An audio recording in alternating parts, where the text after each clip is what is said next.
राधे राधे, जय श्री कृष्णा, जय सच्चिदानंद। कैसे हैं आप सब? आशा आप सभी स्वस्थ और प्रसन्न होंगे। आइए शनिवार व्रत कथा सुनते हैं। पहले व्रत का महात्म्य सुनते हैं। शनिवार का व्रत क्रूर ग्रह शांति के लिए ही नहीं अपितु उसके सहयोगी ग्रह राहु और केतु की शांति के लिए भी किया जाता है। बहुत से लोग भगवान श्री सदाशिव जी महाराज की प्रसन्नता के लिए शनि का व्रत करते हैं। इस व्रत को श्रावण मास के शुक्ल पक्ष में आरंभ किया जाता है। पूजन विधि इस प्रकार है। शनिवार को प्रातःकाल उठकर नित्य क्रम से निवृत्त होकर दातुन स्नान इत्यादि करके संकल्प करना चाहिए। फिर राहु और केतु की लोहे की अथवा शीशे की मूर्तियां बनवाकर उनकी विधि पूर्वक पूजा करनी चाहिए।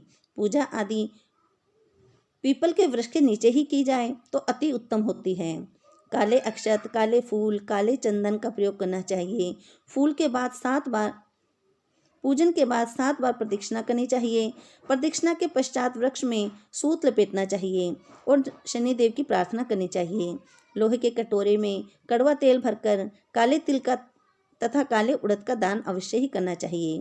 काले उड़द, काले जौ, काले तिलों का प्रयोग भी किया जा सकता है। यदि संभव हो तो काले बछड़े वाली गाय किसी सुपात्र ब्राह्मण को दान करनी चाहिए। व्रत कथा इस प्रकार है।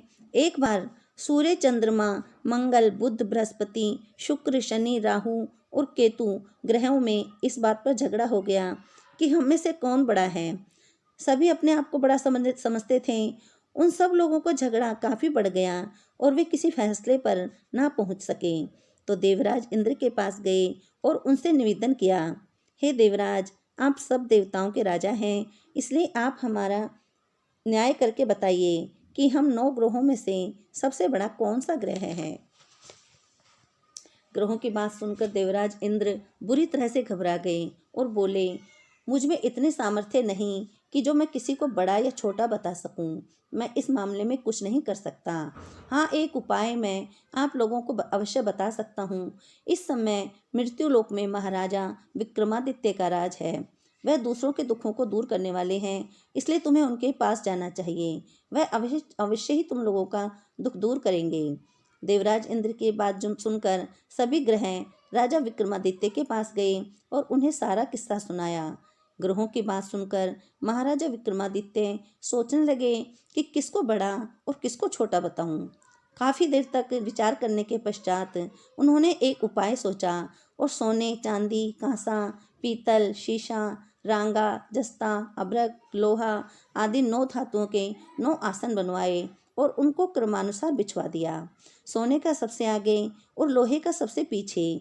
इसके बाद राजा ने सभी ग्रहों से कहा, आप सब अपने अपने आसनों पर बैठ जाइए। जिसका आसन सबसे आगे है उसको सबसे बड़ा और जिसका आसन सबसे पीछे है उसको सबसे छोटा समझिए। चूंकि लोहे का आसन सबसे पीछे था, इसलिए शनिदेव ने समझ लिया कि राजा ने मुझे सबसे छोटा बना दिया है। इससे शनिदेव को बड़ा क्रोध आया और उन्होंने कहा, राजा, तुम मेरे पराक्रम को नहीं जानते। सूर्य एक राशि पर 1 महीने, चंद्रमा 2.25 महीने, मंगल 1.5 महीने, बृहस्पति 13 महीने, बुध और शुक्र 1-1 महीने तथा राहु और केतु दोनों उल्टे चलते हुए केवल 18 महीने एक राशि पर रहते हैं, परंतु मैं एक राशि पर 30 महीने तक रहता हूँ। बड़े बड़े देवताओं को भी मैंने भारी दुख दिया है। हे राजन, मेरी बात तनिक ध्यानपूर्वक सुनो। जब भगवान श्री रामचंद्र जी पर 7.5 आई थी तो उनको वनवास हो गया और जब रावण पर आई तो भगवान श्री रामचंद्र और श्री लक्ष्मण जी ने सेना लेकर लंका पर चढ़ाई कर दी और रावण के सारे कुल का नाश कर दिया। इसलिए राजा, तुम भी जरा सावधान रहना। शनिदेव की बात सुनकर विक्रमादित्य बोले, जो कुछ मेरे भाग्य में लिखा होगा वह होगा।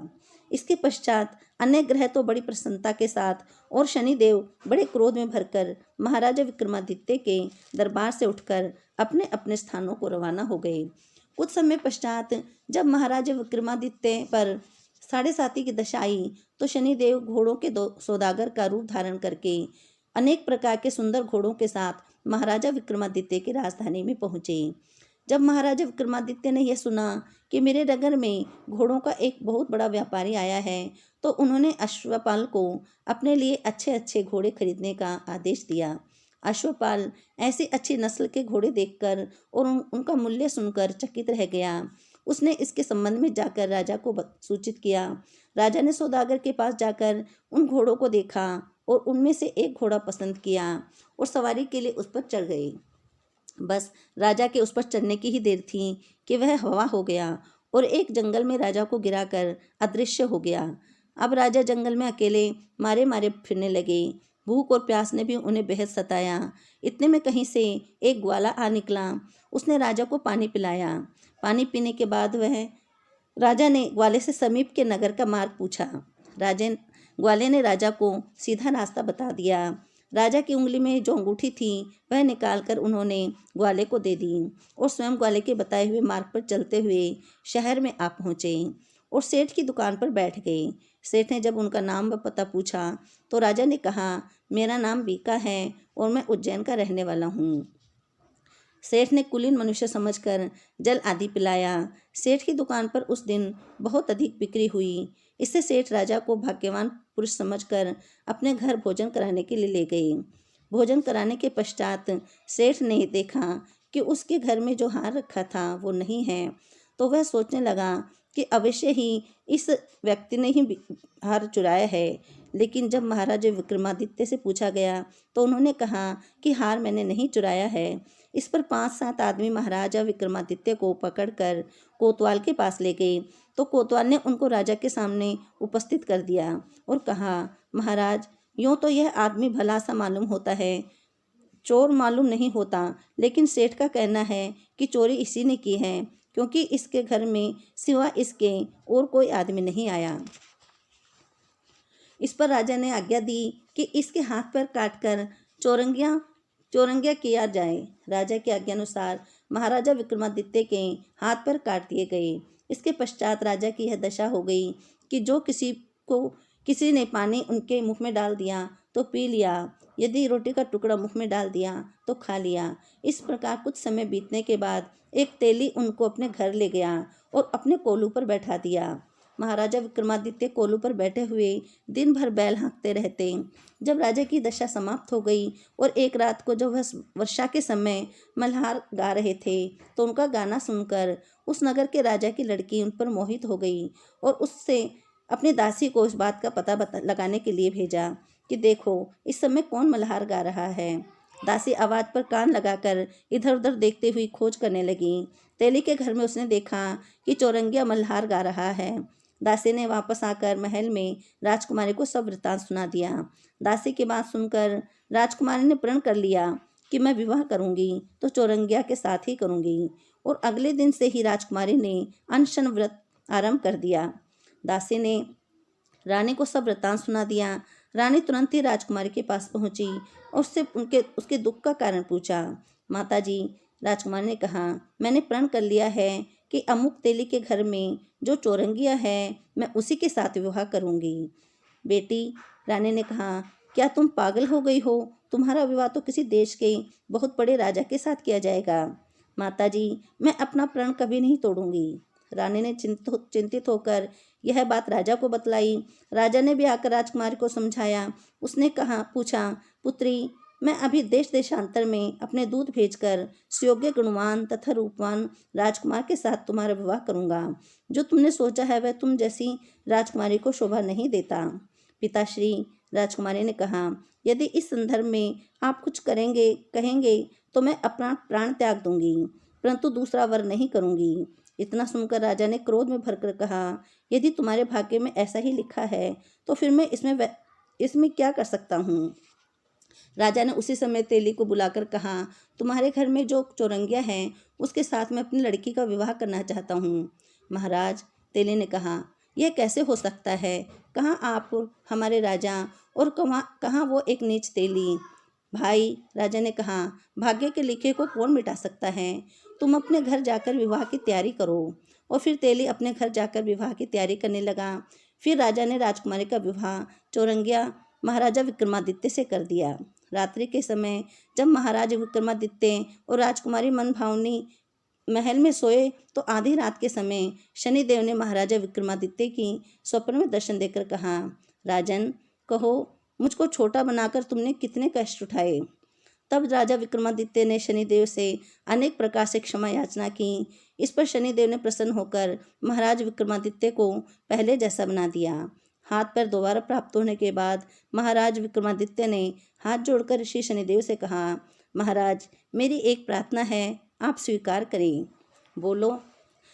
शनिदेव बोले, जैसा दुख आपने मुझे दिया वैसा किसी और को न देना। राजन, शनिदेव ने कहा, हम तुम्हारी प्रार्थना स्वीकार करते हैं। जो मनुष्य मेरी कथा सुनेगा या कहेगा उसको मेरी ग्रह दशा में किसी प्रकार का दुख न होगा, और जो नित्य ही मेरा ध्यान करेगा और चींटियों को आटा डालेगा उसके सब मनोरथ पूरे होंगे। इतना कहकर शनिदेव अंतर ध्यान हो गए। प्रातःकाल जब राजकुमारी मनभावनी की आंख खुली और उसने महाराज विक्रमादित्य के हाथ पैर देखे तो आश्चर्यचकित रह गई। उसको चकित देखकर राजा ने अपना सब वृत्तांत कहा और यह भी बताया कि मैं राजा विक्रमादित्य हूँ। महाराज विक्रमादित्य की बात सुनकर राजकुमारी अत्यंत प्रसन्न हुई। प्रातःकाल जब राजकुमारी की सखियों ने उसका हाल पूछा तो उसने उनको सब वृत्तांत कह सुनाया। तब तो नगर में प्रसन्नता की लहर दौड़ गई। तब सेठ ने यह खबर सुनी तो दौड़ा हुआ आया और राजा विक्रमादित्य के चरणों में गिर पड़ा और क्षमा मांगने लगा कि मैंने आप पर चोरी का झूठा आरोप लगाया, अतः आप अब जो दंड मुझे देना चाहे दे दें। राजा विक्रमादित्य ने कहा, सेठ जी, मुझ पर शनिदेव का प्रकोप था, उसके कारण सब दुख उठाने पड़े हैं। इसमें आपका कोई कसूर नहीं है। अब देख लो मैं कैसा था और अब कैसा हो गया हूँ। आप सब प्रसन्नता पूर्वक अपना कारोबार देखें। सेठ ने कहा, अन्नदाता, वह तो मैं करूँगा ही, किंतु मुझे तभी शांति मिलेगी जब आप मेरे घर चलकर प्रीतिपूर्वक भोजन करेंगे। जैसी आपकी इच्छा। राजा ने कहा, वैसे मैं इसकी आवश्यकता नहीं समझता। सेठ महाराज विक्रमादित्य को अपने घर ले गया और बहुत ही बढ़िया तथा स्वादिष्ट भोजन उनके सामने रखा। जब राजा विक्रमादित्य भोजन कर रहे थे तब एक आश्चर्य की बात उन्होंने सबको दिखाई। जो खूंटी के पार पर अंगूठी गायब थी वह अब नजर आ रही थी। महाराज विक्रमादित्य ने कहा, अब मुझ पर शनिदेव का प्रकोप था तो ताक से अंगूठी और हार गायब हो गए थे। अब शनिदेव का प्रकोप समाप्त हो गया है तो ताक पर अंगूठी और हार दोनों वापस कर दिए हैं। तब सेठ ने हाथ जोड़कर बहुत सी मोहरें महाराजा विक्रमादित्य को भेंट की और कहा, मेरे यहाँ एक कन्या है, उसका परिग्रहण आप स्वीकार करें। इसके बाद सेठ ने अपनी कन्या का विवाह राजा के साथ कर दिया और बहुत सा दान दहेज भी साथ में दिया। इस प्रकार कुछ दिनों तक उस शहर में रहने के पश्चात उस नगर के राजा से आज्ञा लेकर महाराज वीर विक्रमादित्य राजकुमारी मनभावनी सेठ की कन्या श्री कंवरी तथा दोनों जगह से प्राप्त दहेज और अनेक दास दासियों, घोड़ों व रथों तथा पालकियों सहित अपनी राजधानी को रवाना हो गए।